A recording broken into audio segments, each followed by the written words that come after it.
Greetings to you all. A special shout out to Millie and Lloyd. Today is a great day as I have finished another game, LEGO DC Supervillains, maybe a brand spanking new platinum. The platinum count is 94, my trophy level is 32 and 3%. The game stands at 100%, the DLC is done and dusted. There is nothing left to do except take the old gal behind the barn and put her out of her misery. So I'm going to tell you what I think.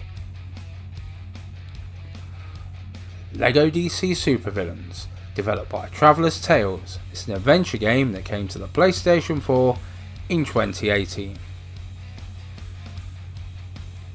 Every LEGO game really has two sources. The first is the titled subject matter. Here it is the DC universe, as in movie, comic book and TV. The second is the LEGO game style, tried, tested and improved over the years. As usual, there is a large selection of characters with many skills. There is a twist here. The story here is about the villains as opposed to the heroes. The villains for once are front and centre of the story. Well, I prefer the villains anyway. As per usual, the LEGO games does have a few new whistles and bells, but on the whole it is the normal LEGO formula.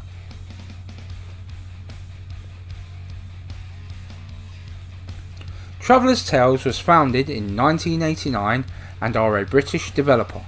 They started off collaborating with the likes of Psygnosis, Sega, Sony, Activision and Midway, making many games including Sonic, Crash Bandicoot and Toy Story, before finding their calling in the LEGO titles.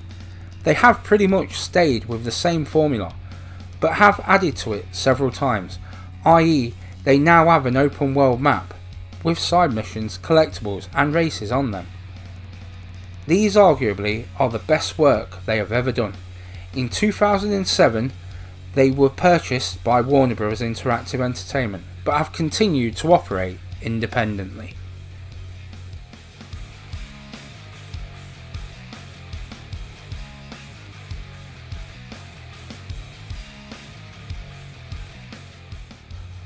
After the capture of the Rookie, who was caught breaking into Professor Evo's laboratory, Commissioner Gordon oversees the transfer to Stryker Island. There he visits Lex Luthor with an offer that if Lex keeps his eye on Rookie, with the offer of a couple of decades off of Luthor's sentence. Before he can agree, Luthor is sprung out along with Cheetah, Solomon Grundy and Metallo. At this time, Joker and Harley Quinn have broken into Wayne Tech and have stolen several items, but are forced to escape as Batman arrives. Luthor is caught by heroes from a parallel universe, Earth 3. When the Justice League arrive, they are warped away. The Justice Syndicate take over from the Justice League, and all is not well, and soon it is up to the villains to save the day and ultimately save Earth for fear of losing it. The Rookie will collect superhero DNA and new powers along the way. Finally, Darkseid arrives, and the heroes and villains must team up or the Earth will be in the hands of Darkseid and his cohorts soon after the universe. So is this LEGO DC Supervillains, or is this Sticklebrick DC Not So Super Petty Criminals?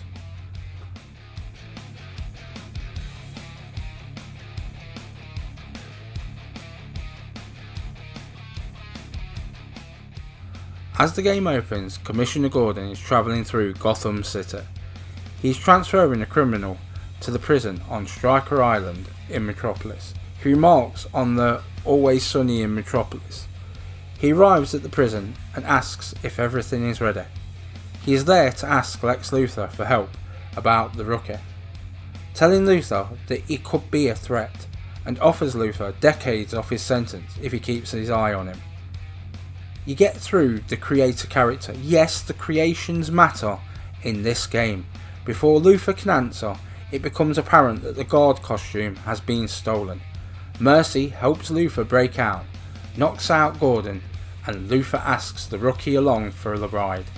This is a good intro, and it is really good to have the creations in the story and cutscenes.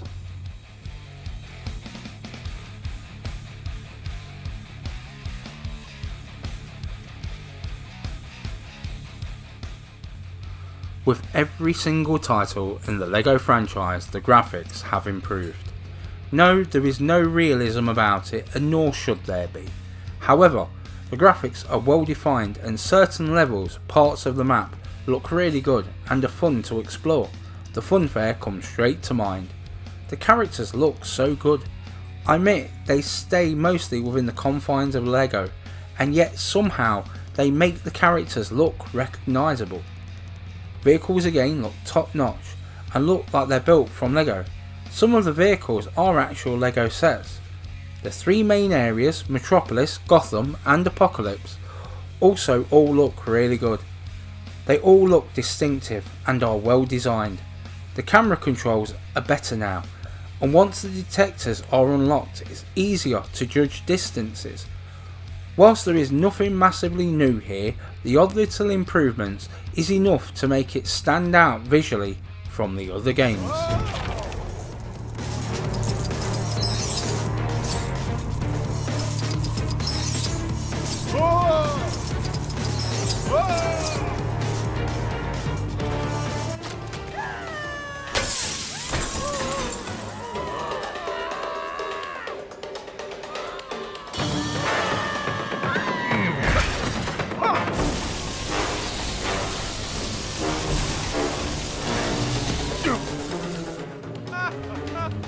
This has some damn good licensed music throughout, including Blondie, Wolfmother, Pat Benatar and The Clash.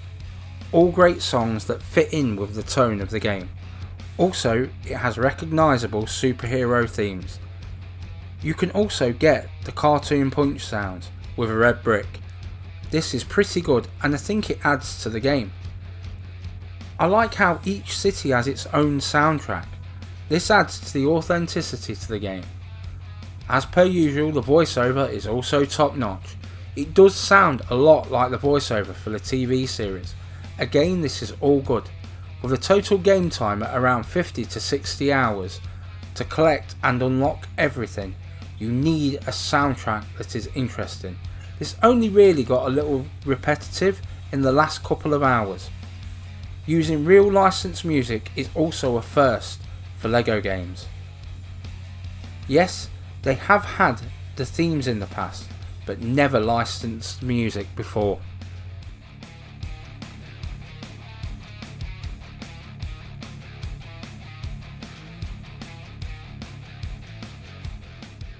The controls are tighter than ever. The flying sections were improved a few games ago. The original LEGO Marvel superheroes, I believe. Somewhere this game has improved, however, was the gliding. It's a lot smoother and easier to get a rhythm going for those timed races. They've also cut down on the amount of mini-kits required for a level, around 4 to 5 for each level. I think this is what cut down on the playing time, nearly halving it in fact. The map doesn't just look good, that open world has so much to do on it. The collectibles are spread throughout the worlds, some of which are quite well hidden. We also get challenges this time. These are varied. Spray painting, destruction, finding and collection. All you have to find them is cryptic clues and YouTube.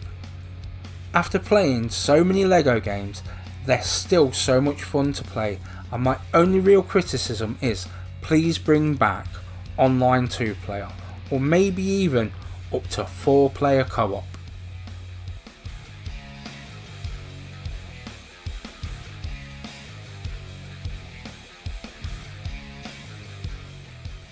Whilst I've enjoyed all the LEGO titles, there is some that I've enjoyed more than others. I've always enjoyed the Marvel games more than DC, but this game changed all of that, kind of.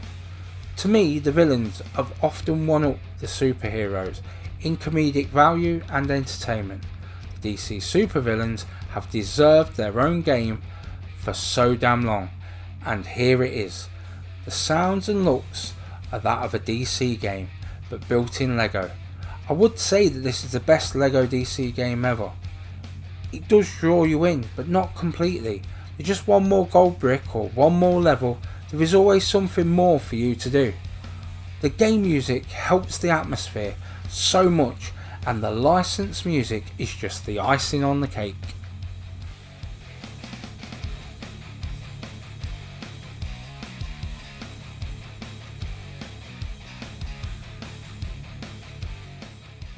again we get DLC for the game. As with most recent LEGO games, they are based on recent DC movies, Aquaman, Shazam and Young Justice League. They are well designed and certainly adds to the overall product. They are also very different from the main game. It is also priced lower than most DLC, so good value here. I like this and hope that the newly announced Star Wars game has Rogue One and Solo DLC for the game.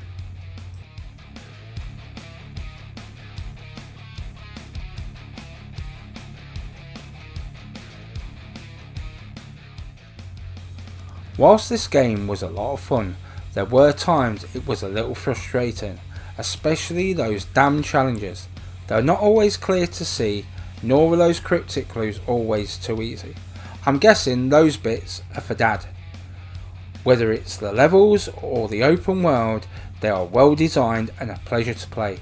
For me, the Joker is the star of the game, hands down, but the villains being front and centre was a really good call.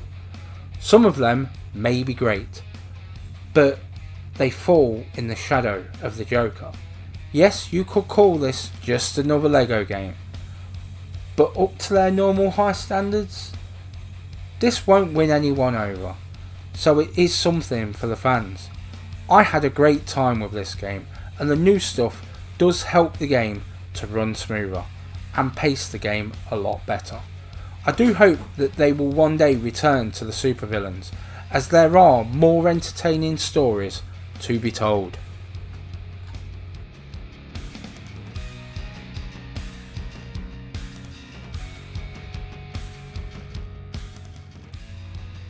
So here we are on Boot Hill.